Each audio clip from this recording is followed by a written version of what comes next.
Si a día de hoy preguntásemos por la calle a la gente cómo ven ellos el éxito, la respuesta es bastante predecible.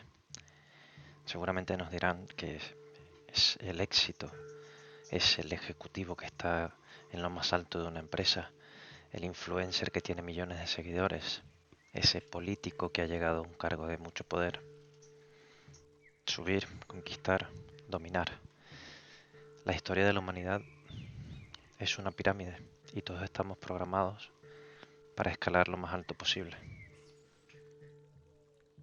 Pero hace 2000 años, en una casa polvorienta de Galilea, un rabino judío tomó esta pirámide y la invirtió por completo.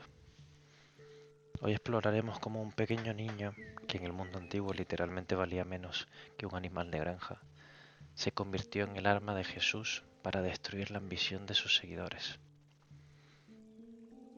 Primero comencemos con la lectura de la Escritura.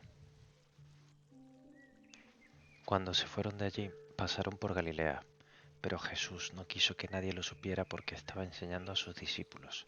Les decía: el Hijo del Hombre va a ser entregado en manos de gente que lo matará, pero 3 días después resucitará. Pero ellos no entendieron lo que Jesús les decía y no le preguntaban por qué tenían miedo. Cuando llegaron a Cafarnaúm y ya estando en casa, Jesús les preguntó: ¿qué estaban discutiendo ustedes por el camino? Ellos se quedaron callados porque en el camino habían estado discutiendo quién de ellos era el más importante. Entonces Jesús se sentó, llamó a los 12 y les dijo: si alguien quiere ser el primero, deberá ser el último de todos y servirlos a todos. Luego puso un niño en medio de ellos, lo tomó en sus brazos y les dijo: quien recibe en mi nombre a un niño como este, me recibe a mí, y quien me recibe a mí, no me recibe a mí, sino al que me envió. Jesús toma el título del Hijo del Hombre, que según el profeta Daniel en el Antiguo Testamento era una figura divina y victoriosa que dominaría las naciones, y lo fusiona con el siervo sufriente de Isaías 53. Mientras Jesús hablaba de su propia muerte, ¿qué hacían sus amigos más cercanos? Pues discutían sobre quién era el más importante de todos. Jesús se sienta y lanza la frase que cambiaría todo: si alguno quiere ser el primero, deberá ser el último de todos y el servidor de todos. La palabra griega usada aquí para servidor es diáconos. En el Imperio Romano, un diáconos era literalmente un sirviente que limpiaba mesas y recogía basura. Servir voluntariamente era una deshonra de esclavos.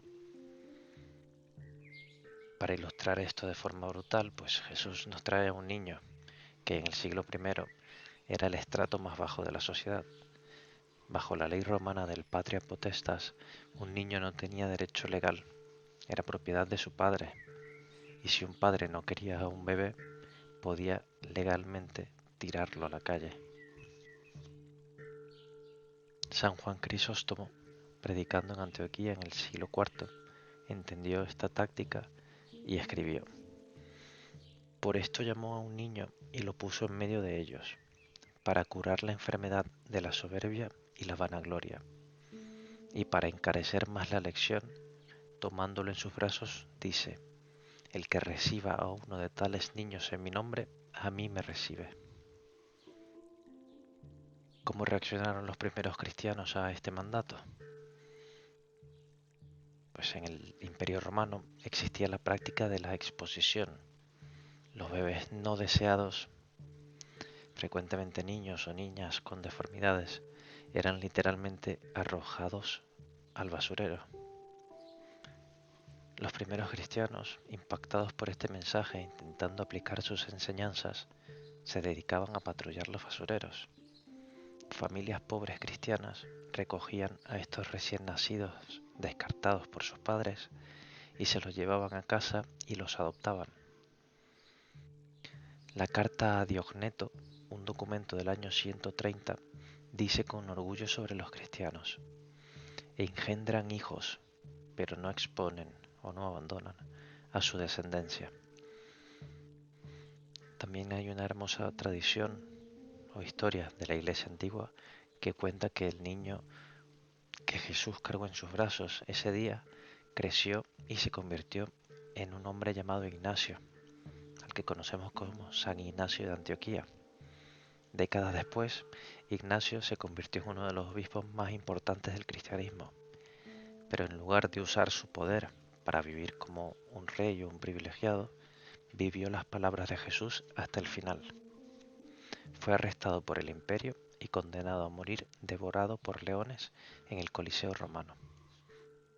San Ignacio, que se hacía llamar Theophorus, que significa el que es llevado por Dios, abrazó el martirio como su servicio final a su congregación. Él fue el niño que se dejó sostener por Cristo y el líder que se convirtió en el servidor de todos, entregando su propia vida.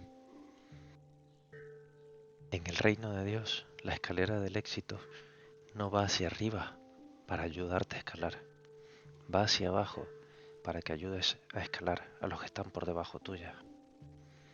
Mientras el mundo valora el poder, la apariencia, la dominancia, Jesús valora el servicio y la atención a los marginados.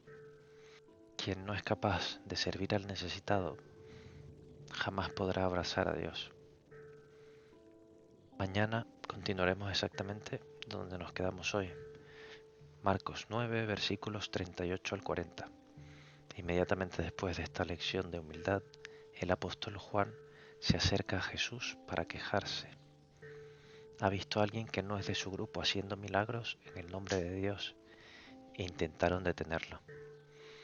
¿Qué pasa cuando alguien de otra denominación o de otra iglesia o de otro grupo hace el trabajo de Dios mejor que nosotros? La respuesta de Jesús destruyó el sectarismo religioso para siempre. Mañana lo vemos.